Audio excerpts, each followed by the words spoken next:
पंढरपूर शहरातील कुंभार गल्ली येथे दुहेरी खून प्रकरण घडले होते। या हत्याकांडातील 2 संशयित आरोपींना अटक करण्यात पोलिसांना यश आले असून गेल्या 6 महिन्यांपासून या प्रकरणाचा छडा लावत होते। या खून प्रकरणात विशाल शिंदे नाईक वय 25 आणि अथर्व शिंदे नाईक वय 24 दोघेही राहणार नवी सोलापूर रोड पंढरपूर यांना अटक करण्यात आली असून सर्व बाजूंनी यंत्रणा कामाला लागली आहे।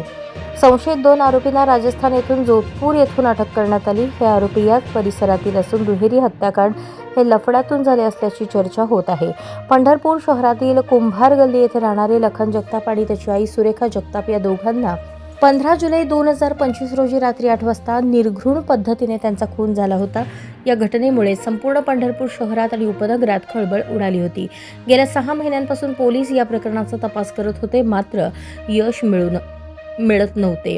या प्रकरणातील 2 आरोपींना पोलिसांनी अटक केली आहे। हे आरोपी मोठ्या राजकीय वारसा लाभलेल्या कुटुंबातील आहेत। दोघांनी लखन जगताप आणि त्याची आई सुरेखा जगताप यांचा कोणत्या कारणावरून खून केला याचा तपास करण्यासाठी पोलिसांनी दोन्ही आरोपींना न्यायालयात उभे केले, तेव्हा न्यायाधीशांनी दोन्ही आरोपींना 9 दिवस पोलीस कोठडीत ठेवण्याचे आदेश दिले।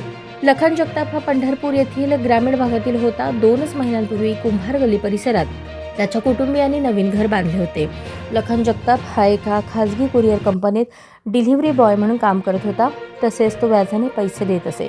संशयित आरोपींना 9 दिवसांची पोलीस कोठडी दिल्याने या प्रकरणाचा तपास करताना खून कशासाठी करण्यात आला याचा उलगडा होणार आहे। पोलिसांनी दुहेरी खून प्रकरणाचा तपास लावल्यामुळे नागरिकांमधून समाधान व्यक्त होत आहे। याबाबत सहाय्यक पोलीस अधीक्षक प्रशांत डगळे अधिक तपास करत आहेत।